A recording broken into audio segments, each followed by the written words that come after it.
একদিন গ্রামের মসজিদের পাশ দিয়ে একজন লোক যাচ্ছিল।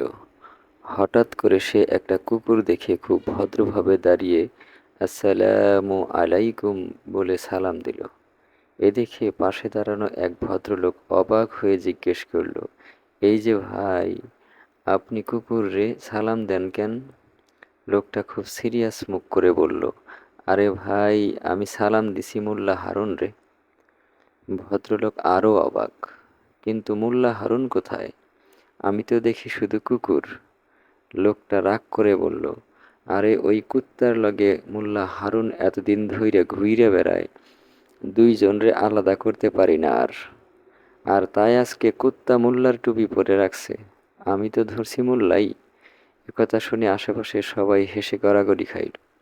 পরে মোল্লা হারুন খবর পেয়ে এসে বলল, তুই যদি আবার আমাগো কুত্তারে আমারে বানাস, কুত্তা ওরে আমি হুজুর বানাইয়া তোরে ফতোয়া দেবো।